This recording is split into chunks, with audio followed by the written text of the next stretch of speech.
Hello. Today's video tutorial, we are going to go ahead and talk about fire extinguishers, their classification, their use and operation, and their maintenance and inspection. There are 5 classes of fires that fire extinguishers extinguish. Those are Class A, which are ordinary fire combustibles such as wood, fabric, and other materials such as that. Class B, which are flammable liquids and gases. Class C, which are electrical fires. Class D, which are metallic or flammable metals such as magnesium. And Class K, which are going to be commercial kitchen grease fires, usually based off of animal grease or vegetable oil, something to that. There are many different types of fire extinguishers out there that all work for different classes. Some of them work in conjunction with each other. For example, you have a wet chem fire extinguisher, a dry chem fire extinguisher, a foam extinguisher, a water extinguisher, and a CO2 extinguisher are just a few of the examples. Today I have a small 6-pound 2A 10BC fire extinguisher, which is considered a dry chem fire extinguisher.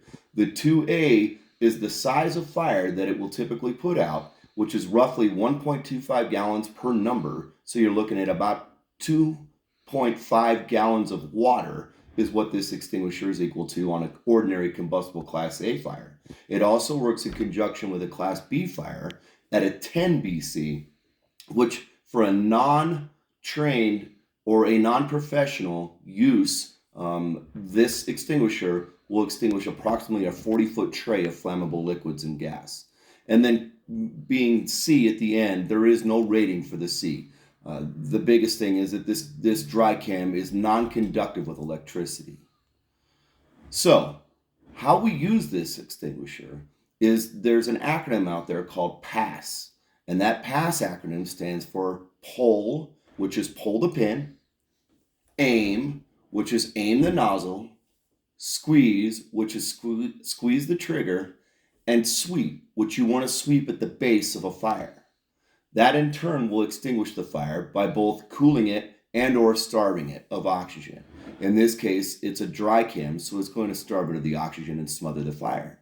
And it again works on all 3 Class A, B, and C. It will not work on a metallic fire, on a combustible metal, or on a kitchen grease fire. Those are going to need a different type of chemical. The inspection and maintenance on these in a commercial structure, these are required to have an annual inspection by a trained professional, and then the maintenance on it, and then in addition to the annual inspection, every 10 years, these extinguishers are required to be hydro tested. Hydro is done by a professional company to go ahead and hydro test them. If you have any further questions, please go ahead and seek out your local fire department and they can assist you with any questions, concerns, or training. Thank you.